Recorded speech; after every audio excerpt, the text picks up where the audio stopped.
Olá, boa tarde. Dessa feita, nesse 29 de janeiro de 2026. Vou falar um pouco de política e do sistema e dessa conjuntura brasileira do qual estamos vivendo, dessa tamanha insegurança jurídica. Mesmo que um processo tenha sido tramitado e julgado, ele corre o risco de voltar ou ser anulado pelo sistema atual que nós temos no Brasil. É um sistema tão complicado que qualquer uma pessoa de bom senso lá fora pensaria duas vezes em investir no território brasileiro, pela insegurança jurídica que hoje se encontra o país. E não sou eu que falo, são os maiores juristas hoje brasileiros. E falar um pouco do ex-presidente Jair Messias Bolsonaro e da forma como que ele está sendo tratado. Na verdade, ele foi um cara que chegou com uma mentalidade diferente, com uma forma, ou ninguém rouba nesse lugar. Escolheu seus ministros, pessoas técnicas e não políticos apadrinhados de ninguém.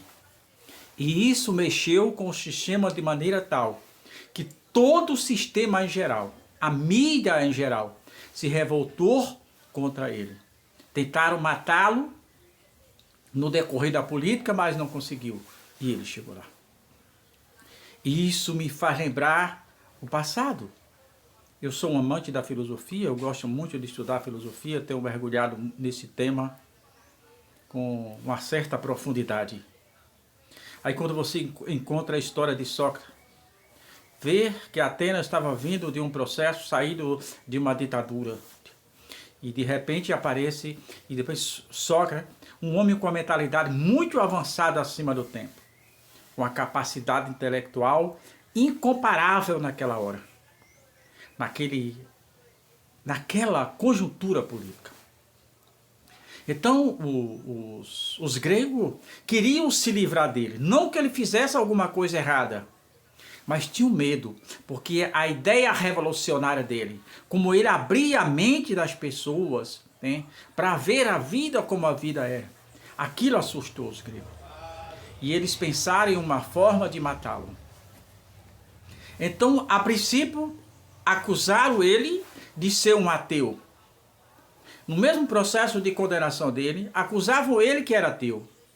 E, mais na frente, acusavam de ter introduzido outros deuses em Atenas.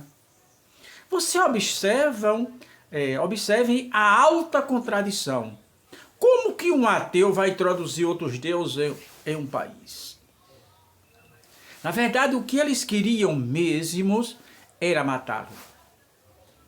Nada que viesse fazer, a não ser que ele renegasse, como fez Galileu, que para não ser queimado, desfez tudo o que ele tinha ensinado, para não ir para a fogueira no tempo da Inquisição, da Igreja Católica. Ele não. Ele preferiu passar por aquele processo.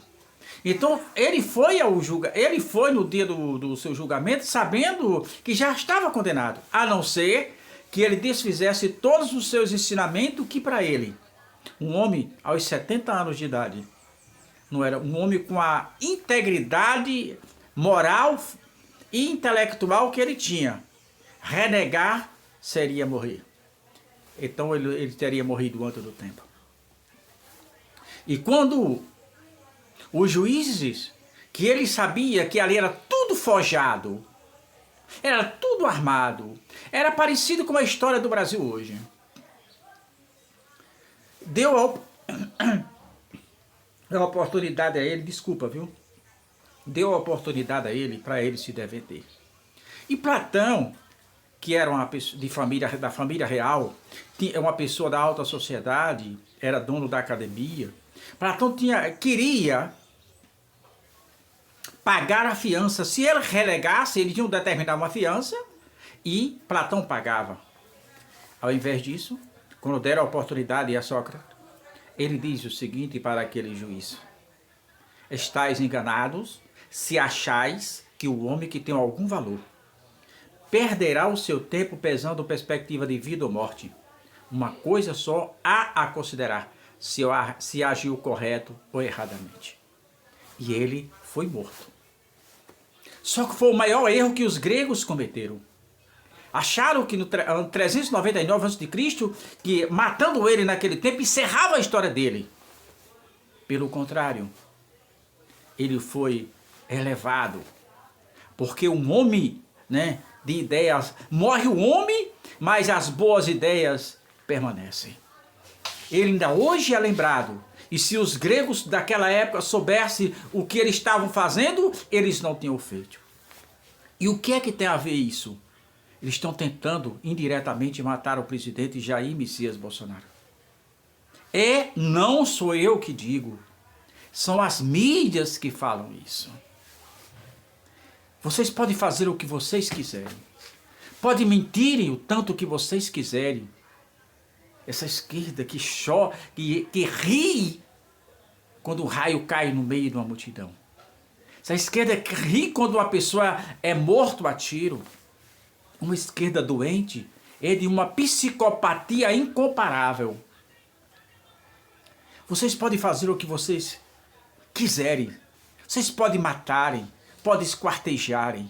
Façam o que vocês quiserem. Mas vocês jamais terão a conduta que ele tem.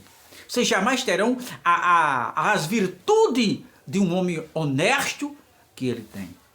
Foi vasculhado a sua vida, nada encontrou.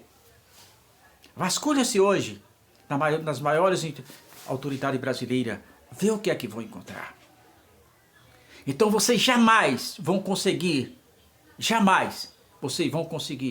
destruir a história de Jair Messias Bolsonaro. O Brasil terá o antes e o depois deles.